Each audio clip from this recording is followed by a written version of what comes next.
The oxygen masks dropped as the plane lurched violently to the left. In row 8, seat C, Michael Reeves tightened his seatbelt with one hand while reaching for his daughter's hand with the other. The 7-year-old's eyes were wide with terror, but her father's calm demeanor seemed to steady her. What the other passengers couldn't know was that the quiet, unassuming man in worn jeans and a faded t-shirt had once gone by a different name in the skies, a name that might just save them all today. If you've ever wondered what ordinary heroes walk among us, hit that like button and subscribe to hear more incredible true stories of everyday people doing extraordinary things when it matters most. The day had started like any other for Michael and Emma Reeves. A 6 a.m. alarm, breakfast of dinosaur-shaped pancakes, Emma's favorite, and a quick check of their luggage before heading to Denver International Airport. They were flying to San Diego to visit Michael's sister, Emma's favorite aunt, for spring break. "Daddy, will we see dolphins?" Emma asked as they waited at the gate, her small pink backpack clutched to her chest. It contained her most precious possessions, a well-loved stuffed orca named Splash, a dog-eared copy of The Magic Treehouse, and a framed photo of her mother. "If we're lucky," Michael replied, smiling down at his daughter. "Aunt Sarah said she booked us on one of those boat tours." Emma beamed, revealing the gap where her front tooth had been just days earlier. Michael felt the familiar ache in his chest. Moments like these, Sarah should be here to see.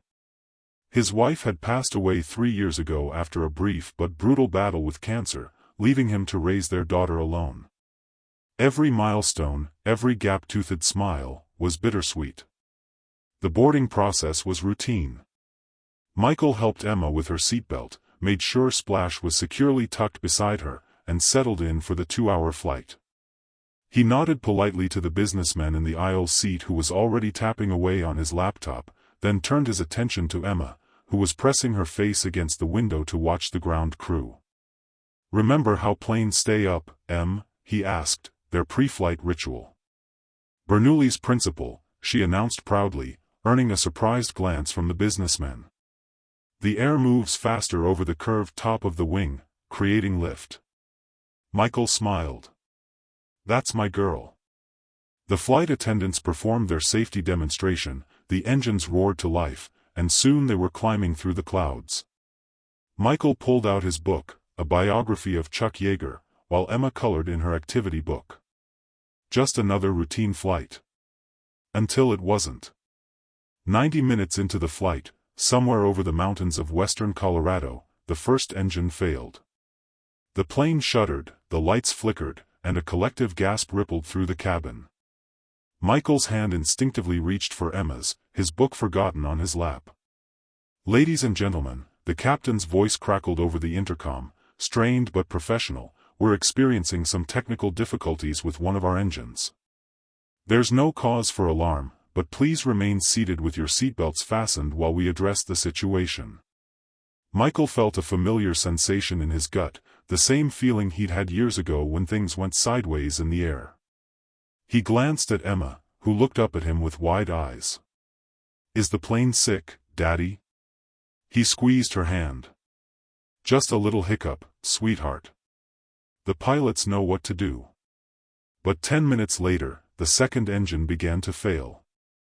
The plane lurched violently, dropping altitude rapidly before the pilots could stabilize it. Oxygen masks dropped from the ceiling, and panic erupted in the cabin. The businessman beside them was hyperventilating into his mask, his laptop forgotten on the floor. Michael secured Emma's mask first, then his own, speaking calmly through the plastic. "Remember what we practiced at the Air and Space Museum? Just like the astronauts. Deep breaths." Emma nodded bravely, though tears streamed down her cheeks. The intercom crackled again. "This is First Officer Wilson speaking. We have declared an emergency and are attempting to restart the engines. We're currently looking for a suitable emergency landing site. Please remain calm and follow all crew instructions." Michael knew what that meant. They were over the Rockies, finding a suitable landing site would be nearly impossible. His mind raced through calculations of glide ratios and terrain he remembered from his previous life. A flight attendant stumbled down the aisle, gripping seatbacks for support. When she reached row 8, Michael caught her attention. "Ma'am, I need to speak with the captain." She looked at him with barely contained panic. "Sir, please remain seated with your—" "I'm former Air Force F-16 combat pilot with mountain terrain experience. I might be able to help." Her eyes widened slightly, then narrowed with determination. "Wait here." As she made her way to the cockpit, Michael turned to Emma. "Daddy needs to help the pilots for a little bit. Can you be my brave co-pilot and stay here with Splash?" Emma clutched her stuffed orca tighter and nodded solemnly. "Splash and I will keep everyone calm, Daddy." Michael smiled and kissed her forehead through his oxygen mask. "That's my girl." The flight attendant returned moments later. "The captain wants to speak with you. Follow me." Michael unbuckled his seatbelt and turned to the businessman beside them, who was still breathing rapidly into his mask. "Sir, my daughter is 7. Would you please keep an eye on her until I return?" The man nodded, seeming grateful for a task to focus on besides his own fear. Michael followed the flight attendant to the cockpit, where the pilots were frantically working through emergency procedures. Captain Reynolds, a gray-haired veteran with sweat beading on his forehead, glanced up as the door opened. "You're the Air Force pilot?" Michael nodded. "Former Major Michael Reeves, sir. F-16 Fighting Falcon, 8th Fighter Squadron. Specialized in mountain terrain operations." The captain gestured to the empty jump seat. "We've lost both engines. Attempting restart, but so far nothing. We're looking at a forced landing, but we're over the Rockies with limited options." Michael strapped himself in and assessed the situation. The altimeter was unwinding at an alarming rate, though the pilots had established the best glide speed to maximize their time in the air. "What's your background with mountain flying, Captain?" "Commercial only. Never had to put down in terrain like this." Michael nodded, studying the navigation display. "I see. I did 3 years of mountain training exercises out of Hill Air Force Base. Learned every valley and ridge in this region." The first officer looked over. "Any suggestions would be welcome, Major." "Call sign was Phantom," Michael said automatically, falling back into his military communication patterns. "And yes, I think I can help." For the next 10 minutes, Michael worked with the pilots, identifying a possible landing site, a relatively flat plateau that had once been used as an emergency strip during World War II training operations. It would be tight, but with their current glide path, they could make it. "We'll need to bleed off speed at the last moment," Michael explained, pointing to the approach. "There's a ridge here that creates an updraft. If we time it right, we can use it to slow our descent before the final approach." Captain Reynolds nodded grimly. "It's our best shot." As they approached the landing site, the captain made an announcement to prepare the passengers for impact. Michael thought of Emma, alone in row 8 with only a stranger and a stuffed orca for comfort. But there was no time for sentiment now. 156 lives depended on getting this right. Coming up on the ridge, the first officer called out. 3 miles to landing site. Feel for the updraft, Michael instructed. It'll want to push the nose up, let it, then level off once we're through it. The captain nodded, hands steady on the controls despite the dire circumstances. As predicted, they hit the updraft, and the plane's descent rate decreased momentarily. Good, now ease the nose down. We want to touch down at the start of the plateau, there's not much runway to work with. The ground was rushing up to meet them. Michael could see the plateau now, a relatively flat stretch of land surrounded by towering peaks. It would be tight, but possible. Gear down, Captain Reynolds ordered. Brace for impact. The landing gear deployed with a thunk that vibrated through the aircraft. The plateau was seconds away. Pull up slightly, now. Michael called. The captain pulled back on the yoke, and the plane's nose rose just enough to soften their approach. They hit the ground hard, harder than any commercial landing should be, but the gear held. The plane bounced once, twice, then settled onto the makeshift runway, racing toward the end of the plateau and the cliff beyond. "Full brakes," the captain shouted, and both pilots pushed the brake pedals to the floor. The plane shuddered and groaned as it decelerated, the end of the plateau growing nearer by the second. Michael found himself leaning forward, as if his body weight might somehow help slow their momentum. Finally, mercifully, the aircraft came to a stop less than 100 feet from the edge. For a moment, there was only silence in the cockpit, broken by the captain's shaky exhale. "Nice work, Phantom." Michael nodded, already unbuckling his harness. "My daughter's in row 8. I need to get back to her." "Go," Captain Reynolds said. "And thank you. We couldn't have done this without you." Michael made his way back through the cabin, where passengers were crying, praying, and embracing each other.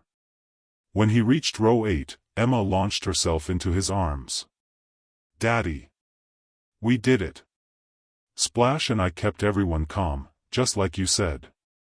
Michael held her tight, breathing in the scent of her strawberry shampoo. "You sure did, sweetheart. You were the bravest co-pilot ever." The businessman who had been sitting beside them extended his hand. "Sir, I don't know who you are, but the flight attendant told us what you did." "Thank you." Michael shook his hand awkwardly, uncomfortable with the attention. "Just helping out." Word spread quickly through the cabin about the quiet man in row 8 who had guided them to safety. As emergency responders began arriving at the plateau, a rescue operation that would take hours given their remote location, passengers kept approaching Michael to express their gratitude.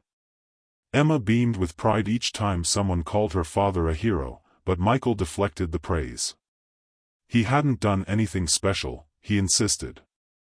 Just used skills he happened to have when they were needed. That evening, as they huddled under emergency blankets waiting for helicopter evacuation, Emma curled up against his side with Splash tucked under her arm. "Daddy?" "Yes, Em. Mom would be really proud of you today." Michael's throat tightened. "You think so?" Emma nodded solemnly. "She always said you were her hero. Now you're everybody's hero." Michael pulled her closer, watching as the rescue helicopters approached in the distance. "I'm not a hero, Emma. I'm just your dad." "That's the same thing," she murmured sleepily. As the first helicopter landed, kicking up dust and debris, Michael thought about the path that had led him here. After Sarah's diagnosis, he had resigned his commission to be with her through her treatment. After her death, he had turned down offers to return to the Air Force or transition to commercial aviation, choosing instead a quiet job as an engineering consultant that would give him the flexibility to raise Emma. He had packed away his flight suits and medals, filed away the memories of breaking the sound barrier and executing perfect combat maneuvers. He had become simply Michael Reeves, single dad from Denver who made dinosaur pancakes and checked for monsters under the bed. But today, for a brief moment, he had been Phantom again, and it had made all the difference. 2 days later, after medical checks and debriefings, Michael and Emma finally made it to San Diego. Sarah's sister met them at the airport, engulfing them both in a tearful hug. "I saw it all on the news," she said, holding Michael at arm's length. "My quiet brother-in-law, the hero pilot." Michael shook his head. "Just in the right place at the right time. With the right skills," Sarah added firmly. Sarah would be so proud. That night, after Emma was asleep in the guest room, Michael sat on his sister-in-law's porch overlooking the Pacific. His phone hadn't stopped buzzing with interview requests and messages from old Air Force buddies who had seen the news. One text in particular caught his attention, from his former commanding officer: "The skies miss you, Phantom. When you're ready to come back, there's a place for you."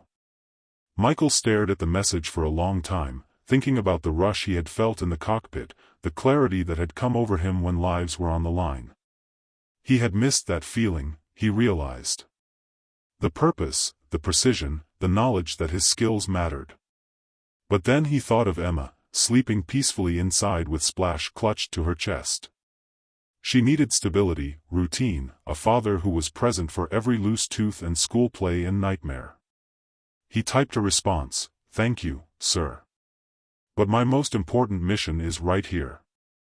As he pressed send, he heard the patio door slide open behind him.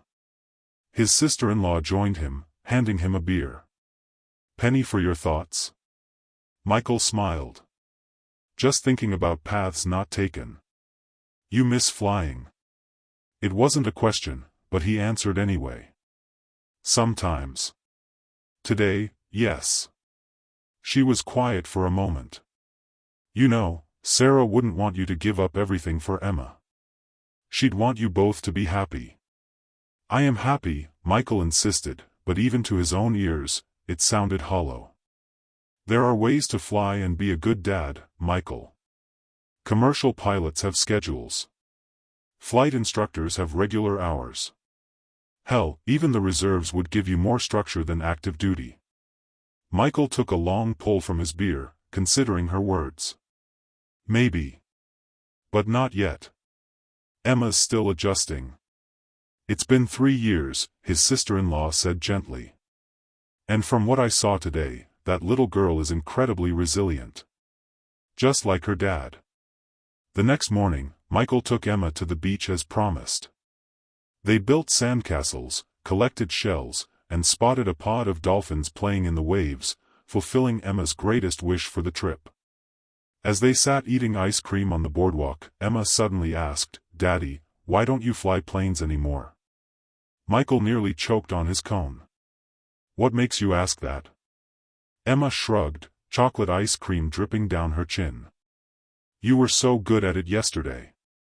And you looked happy in the cockpit. Aunt Sarah showed me pictures of you in your airplane suit." "Flight suit," he corrected automatically. "And I stopped because I wanted to be home with you after Mom died." Emma considered this, licking her ice cream thoughtfully. "But what if you could do both? Fly sometimes and be my dad all the time?"